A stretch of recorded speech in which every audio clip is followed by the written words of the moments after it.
یہ کہتے ہیں کہ ایک بچی نے کہا کہ شادی سے پہلے بھی پردہ کرتی تھی، لیکن اپنے خالو یا کزن وغیرہ سے چہرہ نہیں چھپاتی تھی۔ کہتے ہیں اب میری شادی کے بعد میں اگر کوئی ایسا معاملہ کروں کہ اپنا مکمل طور پہ چہرہ وغیرہ چھپاؤں تو کئی مسائل ہو سکتے ہیں گھر میں، تو میں ایسا کرتی ہوں کہ جب کوئی ایسا مہمان آتا ہے جو نامحرم ہو لیکن پہلے ان کے سامنے میں چہرہ کھولتی تھی تو موٹی چادر لے کر پورا جسم ڈھک لوں، صرف ہاتھ، چہرہ اور قدم میرے کھلے ہوں، تو کیا مجھے رعایت مل سکتی ہے یا نہیں؟ بالکل بہن ملے گی آپ کو، اور خاص طور پر وہ جوائنٹ فیملی سسٹم میں جو بچیاں ہوتی ہیں جیسے دیور ہیں، جیٹھ ہیں اور دیگر ہیں، وہاں پر کھانا کھاتے ہیں ساتھ بعض اوقات بیٹھ کر ڈائننگ ٹیبل پہ دسترخوان پر، تو کم از کم آپ اپنا چہرہ پورا کھول سکتی ہیں، باقی بدن آپ حتی الامکان ڈھک لیں، ایک اسکارف سا بنا لیں جیسے نماز کا ہوتا ہے نا، وہ رکھ لیں، اپنا پورا بدن اس سے ڈھک جاتا ہے، اور وہ کھانا وانا کھا رہی ہیں آپ، تھوڑا بہت کلائی بھی کھل گئی، اگر حتی الامکان کوشش کریں نہ کھلے، لیکن اگر بے اختیار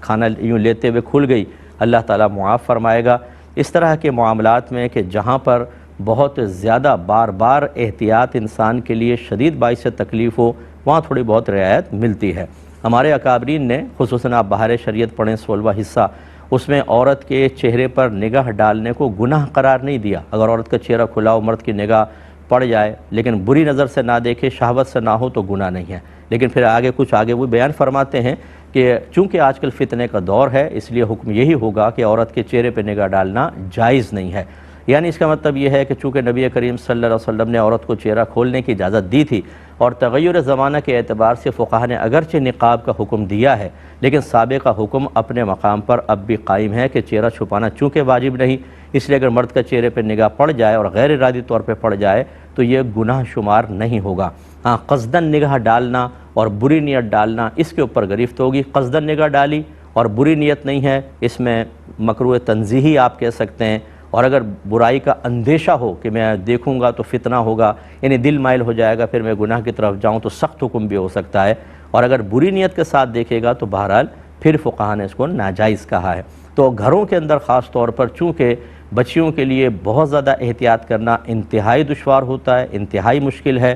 ہر ایک کے گھر میں اتنی سہولت نہیں ہوتی کہ بالکل سیپریٹ نظام ہو۔ میں تو جانتا ہوں ایسے ایسے گھر ہیں بیچارے، ایک کمرے میں ایک بچہ، ایک فیملی رہ رہی ہے، ایک ہی کچن ہے، ایک ہی باتھ روم یوز کر رہے ہیں، اس میں اگر ہم اس طرح کی رعایت کے مسائل ذکر نہ کریں تو ایسے لوگوں کی زندگی انتہائی تنگ ہو جاتی ہے، کیونکہ وہ رعایت سختی پر عمل کر ہی نہیں سکتے۔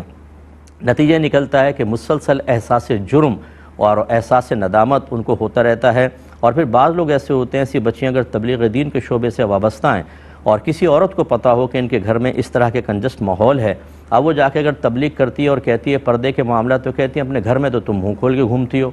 تو اس کا مطلب یہ ہے کہ چونکہ اس میں بہت زیادہ فتن، بڑے مسائل ہیں، اور میں گزارش کرتا ہوں، اور اچھے مفتیان کرام کو تو کہنے کی حاجت نہیں ہوتی کہ خاص طور پر ہر مفتی کو چاہیے، اور جو مسائل بتانے کا بہت شوق رکھتے ہیں، ان سب کو چاہیے کہ اپنے زمانے کے عرف پر واقف ہوں۔ آپ کو پتہ ہونا چاہیے لوگ کس طریقے سے مصیبت میں، مشکلات میں اپنے گھروں میں گزارا کر رہے ہیں۔ آپ سخت مسئلے بیان کریں گے، لوگوں کی زندگی تنگ ہو جائے گی۔ اب باہر کے ملکوں کے بارے میں کیوں نہیں مسئلہ بیان کرتے؟ وہاں تو بالکل خاموشی ہم بعض اوقات اختیار کر کے رکھتے ہیں، ہم سے مراد میں نہیں، میں تو بیان کرتا ہوں۔ بہت سے لوگ یہاں سختیاں بیان کریں گے، وہاں کے لوگوں کو مکمل رعایت۔ وہاں کے لوگوں کو رعایت کیوں دی ہوئی ہے بتائیں؟ ان کی مجبوری کی بنا پر ہی ہے، تو کیا وہ مجبوری جو وہاں ہے اگر پاکستان میں ہو تو یہاں کی بچی کو رعایت ملے گی یا نہیں ملے گی؟